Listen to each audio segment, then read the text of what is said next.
For a sentence to be considered a complete sentence, it must have a subject and a verb.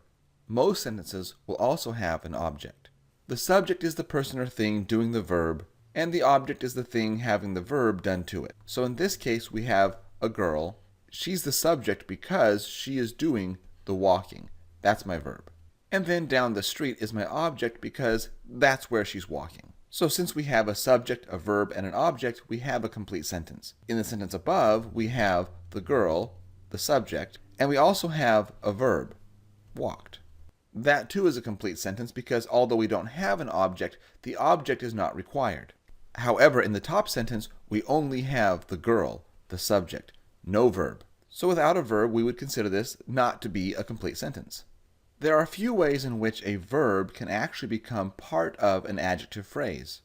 When a verb is preceded by the word who, which, or that, or when the verb ends in ing, that verb becomes part of an adjective phrase describing the subject. So while the sentence, "the girl walked down the street," is a totally fine and complete sentence, when I say the girl who walked down the street, the walk down the street now becomes an adjective phrase designed to simply clarify which girl I'm talking about.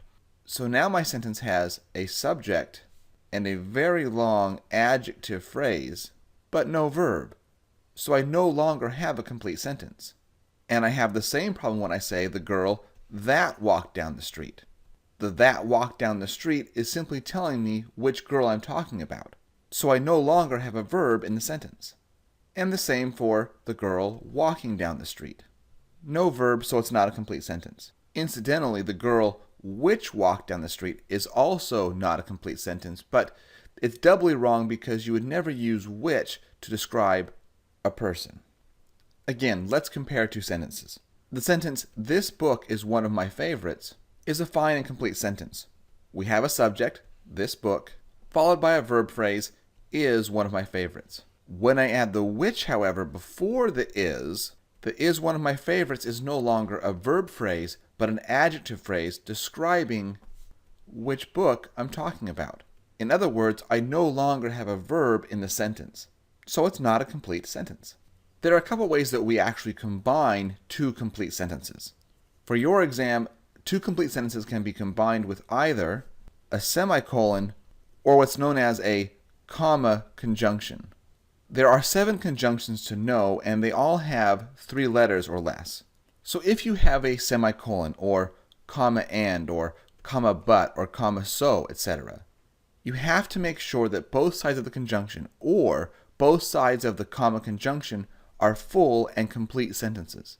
Which means that both sides of the semicolon, or both sides of the comma conjunction, have to have a subject and a verb. And likewise, if you have 2 complete sentences, you can only join them with a semicolon or a comma conjunction. So in this top sentence we have a subject, I, and then we have a verb, called, and then we have and, but no comma. And that's actually fine because after the and we have left a message, which is a verb, but we don't have a subject. So we don't need a comma conjunction because we're not really combining 2 complete sentences. However, in the third example we have I called your phone, so a subject and a verb. And in the last half of the sentence, we have I, the subject again, and then another verb, left a message. So now we have 2 complete sentences, which means before the conjunction, before the and, you absolutely must add a comma. The second example is also not correct because we have a comma and a conjunction, which means what comes after the and must be a complete sentence, but we only have left a message. We don't have a subject.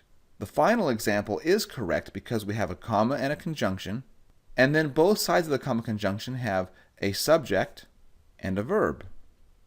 There is an exception for the comma conjunction rule, and that is when the comma conjunction is part of a list.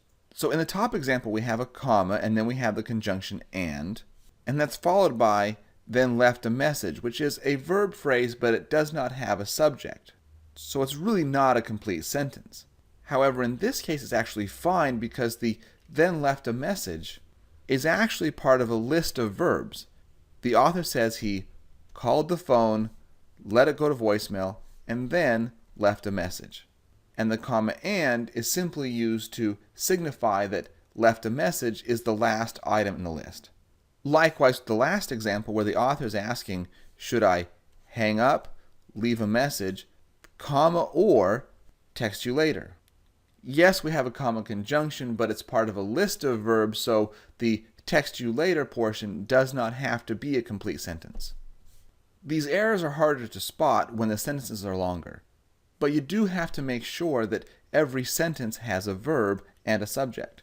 In this case, our first verb phrase, are consistently late, is preceded by who.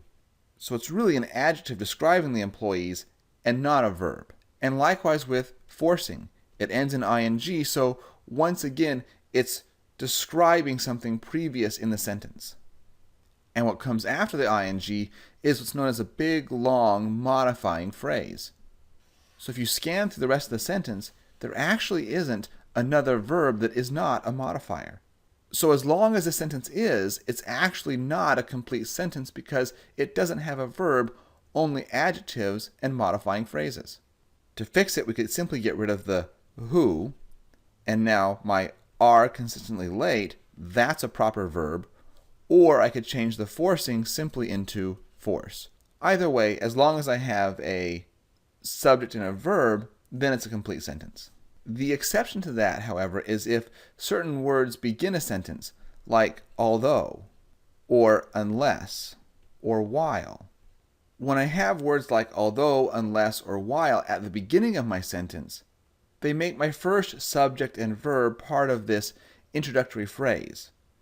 So if I said, while the employees are late to meetings, yes, I have a subject, and yes, I have a verb, but the while made it an introduction, so it would still not be considered a complete sentence. In that case, we would have to have a second subject and a second verb in the last half of the sentence. In this sentence, we have two complete sentences. We have Mauritius was a British colony for almost 200 years. That's a complete sentence. And so is English was never spoken in the workplace. I have two ways that I can fix this run-on sentence.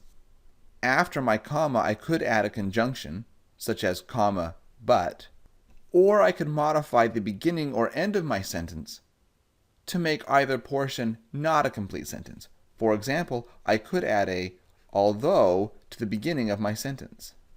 And then, since although Mauritius was a British colony for almost 200 years, with the although it's not a complete sentence, at that point I would not need my comma conjunction.